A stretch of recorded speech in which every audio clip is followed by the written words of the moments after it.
महर्षि चरक ने चरक संहिता की रचना करी। जब उन्होंने यह रचना संपूर्ण कर ली तो उनके मन में यह उत्सुकता हुई ये जानने की, क्या वैद्य इस संहिता का पालन भी कर रहे हैं या नहीं। यह जानने के लिए वो वेश बदलकर नगर में भ्रमण करने के लिए निकले और एक प्रसिद्ध वैद्य के यहाँ पहुंचे और ये जानने का प्रयास किया कि निरोगी कौन है। तब वैद्य ने जवाब दिया, निरोगी वह है जो नियमित रूप से त्रिफला का सेवन करे, और त्रिफला हमारी वैद्यशाला में हमारी देखरेख में बनता है।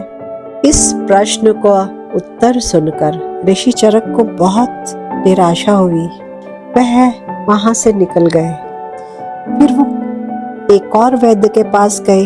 वहां पर भी उन्होंने यही प्रश्न किया।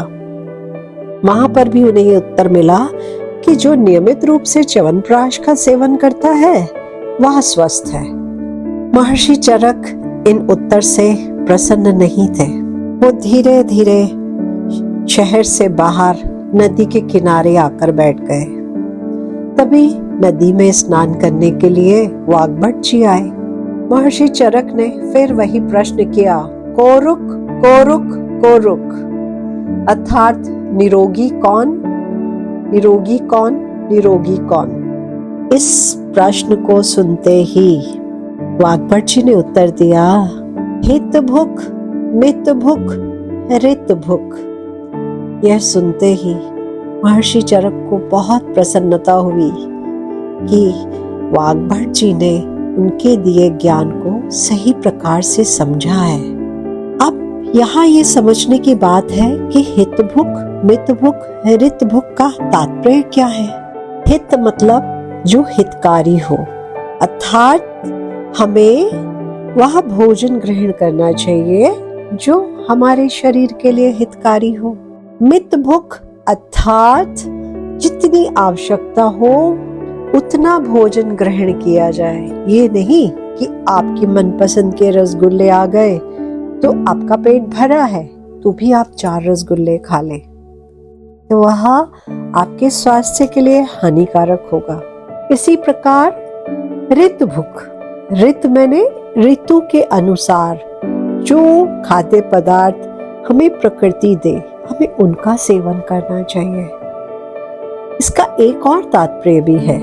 ऋत मैंने सत्य की कमाई, अर्थात जो ईमानदारी से धन अर्जन हुआ है उससे जो आप प्रसाद पाएंगे बनाएंगे वह आपको ऊर्जा शक्ति देगा। तो सदैव याद रखने की बात है इस सिद्धांत को, हित भुक मित भुक ऋत भुक। ये हमारे महर्षि हमें बता कर गए हैं। यदि हमारा जीवन संयमी है तो हमें कोई रोग ऐसे आके नहीं घेरेगा। जो आज कोई किसी रोग की दवाई खाता है, कोई डिप्रेशन की दवाई खाता है, कोई बीपी की दवाई खाता है, कोई डायबिटीज की दवाई खाता है, कोई किसी और कारण से दवाई खाता है, कोई मल्टीविटामिन खाता है। आखिर ऐसा क्यों?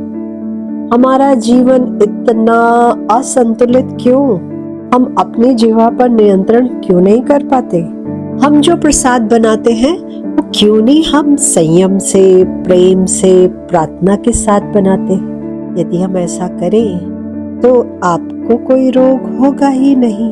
यदि आप प्रकृति के साथ एक होकर जिए, छोटी छोटी जड़ी बूटियां अपने घर में लगाएं। अब आप कहेंगे हमारे घर में तो जगह ही नहीं होती, हमारा घर तो छोटा सा है। आपका हृदय बड़ा होना चाहिए। आपके घर में अगर 4 गमले रखने की जगह है तो आप वहां पर कुछ जड़ी बूटियां लगा सकते हैं। आपको पार्क में जहां जगह मिले वहां पे आप कोई क्रीपर डाल सकते हैं। लेकिन आपका हृदय प्रेम से पूर्ण होना चाहिए, तभी आप प्रकृति से एक हो पाएंगे और आपको प्रकृति शुद्ध चीजें देगी। ऋतु आने पर प्रकृति आपको उसी अनुसार फल देती है।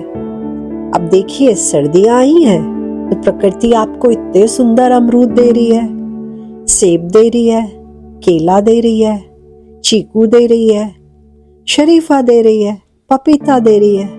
आपका भाव शुद्ध होना चाहिए। आप जब प्रार्थना करके प्रसाद पाएंगे ना, आपको बहुत अच्छा लगेगा।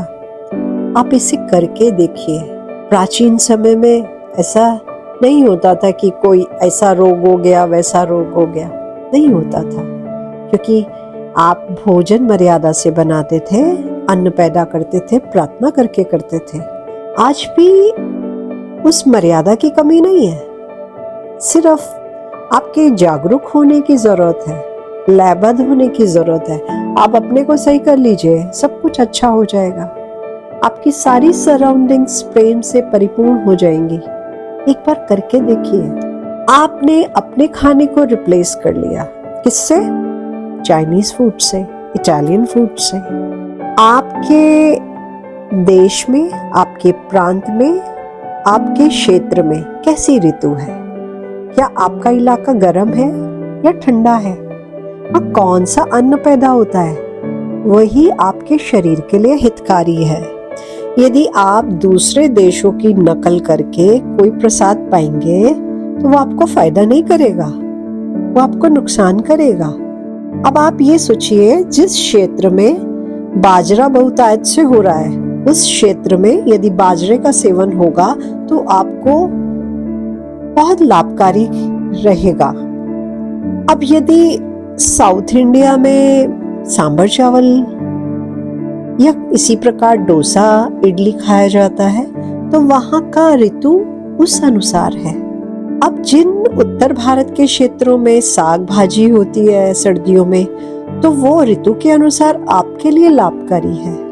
आपको इन छोटे छोटे नियमों को गहराई से समझना चाहिए और किस समय क्या खाना चाहिए, ये बहुत महत्वपूर्ण है।